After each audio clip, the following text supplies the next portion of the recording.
watching 5 Star Live, presented by Waffle House, East Tennessee's #1 post-game high school football show. Live on location from the biggest game of the week. Live interviews from the winning coaches and players, along with highlights from other games around East Tennessee.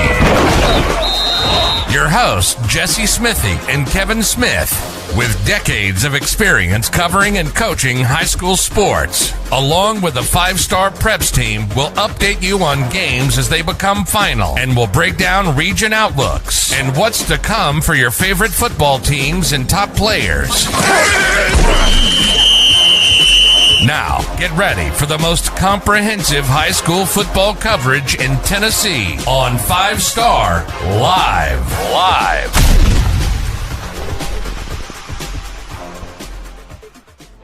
Welcome in, everybody, to 5 Star Live, Week 7 edition, right here at Fulton High School, where South Doyle just got a big win over the Falcons tonight. Welcome in, presented by Waffle House. We got a lot to get to tonight. We're going to have an interview with Davey Gillum, head football coach at Anderson County, coming up after the break. We're going to have trivia giveaway. We're going to have highlights from Powell, Oak Ridge, and many, many more games from around the area. So stick with us.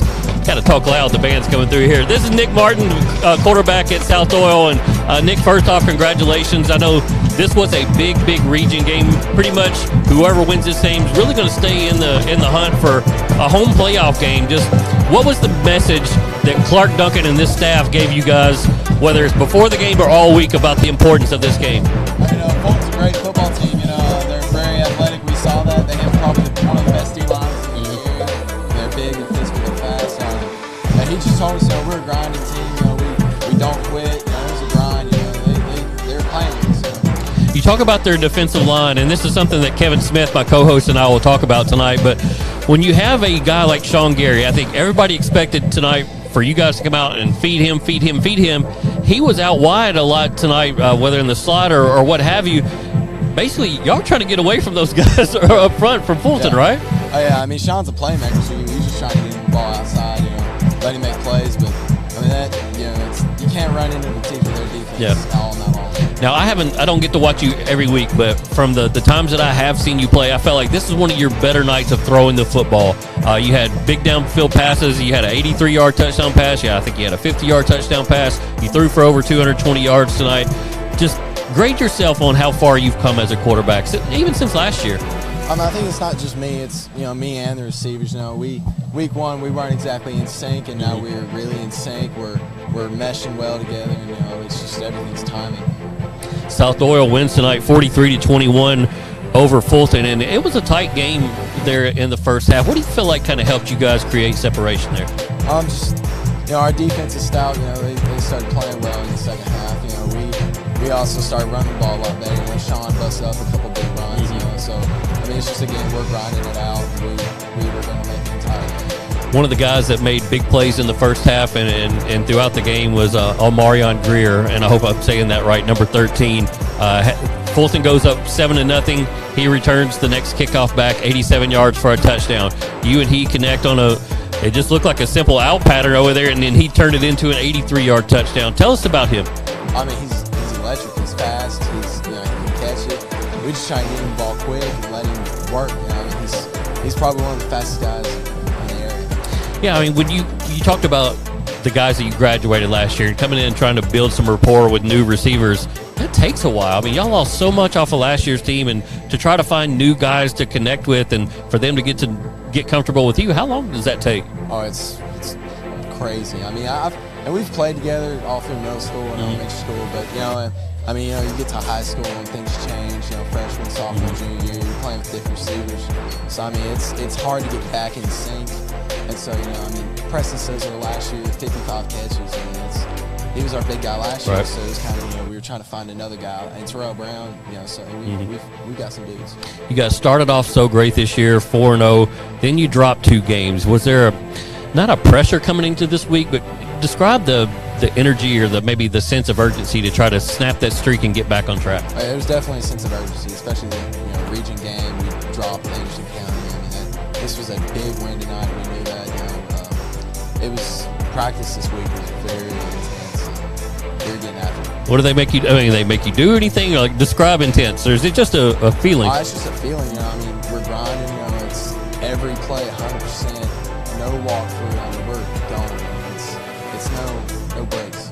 Looking ahead, what does this team need to do, in your opinion? You're a senior. You've been here. You've seen the highs and lows of the program, and guys got to the semifinals a year ago. What does this program or this team, the 2021 edition, need to do to get back to that stage? I mean, we're balanced on offense, our defense is great. So, I mean, we just got to keep doing what we're doing. We got a lot to fix still, but, I mean, it's a lot of football for us. All right, well, Nick, I appreciate you joining us on the set. I know y'all want to get out here and give you a fist bump. You can go ahead and set the mic down. We'll get Clark Duncan up on the set here in a little while. Kevin, you want to go ahead and join us?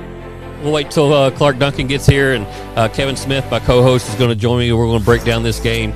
Again, Fulton wins tonight, South Doyle wins tonight at Fulton pretty convincingly, Kevin. It was a tight game early on, but the final score ends up being 43-21. And Jared, if you want to go ahead and start rolling some highlights, we'll do that before Clark Duncan gets down here. But early on, it was a tit-for-tat show, trading big plays. Just your early thoughts on this game? Yeah, I thought first it was a close game. Like we said, right off the bat, we had fireworks. 87-yard touchdown or kickoff return for South Doyle right after Fulton had an impressive drive. South Doyle was in man coverage. Quarterback for Fulton kept scrambling out. Yep. They couldn't contain him. We had a 7-7 ball game immediately, and then the flags took over for Fulton, and they just could not get out of their own way. They could not get ahead of the chains. We saw 2nd and 38, 3rd and 40. Yeah, 146 penalty yards. It was an absolute killer for them. It really took them out of the game. And we always talk, Jesse, about splash plays and big play chunk plays. 3 out of the 5 touchdown drives in the first half for South Doyle were chunk plays. They were 50-plus yard plays. And then the one time they didn't get one, it was a 9-yard touchdown run by Sean Gary. Yeah. He ran for like 60 yards on a play prior to that 9-yard At this point, I mean, Fulton's up 14-7 at that point. I mean, a great start in a key region game. We see Seth Vaughn making tackles, but eventually that young man right there, Nick Martin, the quarterback who we just had up here, had one of his better nights throwing the football. Absolutely, and they could not run Sean early on in the game. Had him at receiver quite a bit because they were not able to run against Fulton's D-line. You saw him. The passing game actually opened up the run game tonight for South Doyle because Nick did such a great job hitting his receivers.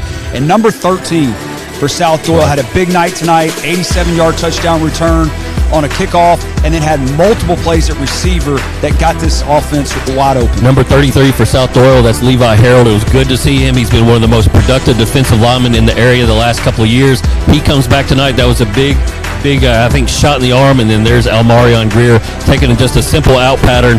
He showed some just unbelievable speed, like you said. Well, and this was late in the half. Yeah. And I really liked Coach Duncan's aggressiveness late in the half. They went for a couple of touchdown drives late in the half, and then even were being more aggressive by calling timeouts with Fulton pinned deep. Almost got him another one. Ended up getting a sack there, but I really liked how aggressive South Doyle was to try to put this game away early. Saw Sean Gary just catch a touchdown pass there. And honestly, this is the point where I quit filming. Fulton had a chance there in the third quarter to drive down there, cut into the lead. And they, I know there was an interception they threw. They had the fumble recovery there by Levi Harold, and by that point, it was all wrapped up. I mean, we saw Fulton players throwing up on the field. We've talked all season long about their depth and their lack thereof. You could see them just physically get exhausted. Yeah, by the fourth quarter, you could just see them. It was wearing them out. Those guys played hard, though. I want to give Fulton a lot of credit. The guys played hard. They're fun to watch. A couple of those guys really entertaining to watch. And Sean Gary, man, let's talk a little bit about what we saw at him at receiver tonight. We saw a complete player. I don't know if you haven't been able to see this young man play yet. The guy starts at safety and will come down and fill the box, fill the hole, and tackle people. He can knock down passes, intercept passes. He's shown you he can run the football for 100 yards a game. And now he's showing you he can run down the seam and catch the football out of the air. I don't know what else he has to do to prove himself to the Knoxville community and to the college community. Yeah, I think the Knoxville community recognizes it. It's more about getting his name out there in college recognition. He sneakily had 170 yards rushing tonight. You know, I think a lot of that came when I quit watching and started preparing for the show, but he made plays in the pass game. We saw that, and we talked about how they shifted him out into a slot role or a receiver role to really to get him the ball and get away from those Fulton defensive lines. Well, and we saw it early. I mean, Seth Vaughn and crew, we've talked about them. This D-line's for real, and they were absolutely shutting down the road. They could not block them. Yeah. I mean, they were getting the backfield in a hurry. quite a few, almost 5-6 tackles for a loss in the first half. They were attacking Nick Martin. I'll give Nick Martin a lot of credit, too. He sat in the pocket tonight. He got hit a lot tonight after throwing the football. But his ability to throw the football tonight and get some big plays opened up for Sean to then have the big game rushing in the second half. I threw an Omaha at you. I threw an audible. You got in here and you broke it down. I'm going to let you put the mic down. We're going to get Clark Duncan in here. He's now back down on the field, and we'll be joined by Clark Duncan in just a minute. And he's closing in on 200 career wins, and what a career he has had in the Knoxville market, part of the Hall of Fame here in Knoxville. And, Coach, let's get you in here. Congratulations on the win. Thank you, sir. We've been talking about this football game tonight. Yeah. One of the few games I've gotten right. Been a struggle predicting this season. And but it's this game meant so much in region play. I think whoever won this game was going to be right there in the mix for, at minimum, a 2 seed. Was there a sense of urgency out of your group this week because they had lost their last 2? Yeah, one being a region game and knowing what lies ahead. But also, too, coming off of 2 losses, played 2 really good football teams. Records don't mean anything, and, people think of that so much, and it's just not. Anderson County, dang good football team. We flip on the film and figure it's just like them. And, but we played both of them, we made a lot of mistakes in both those games that were costly to us. And as we talked to our kids about, fixing ourselves,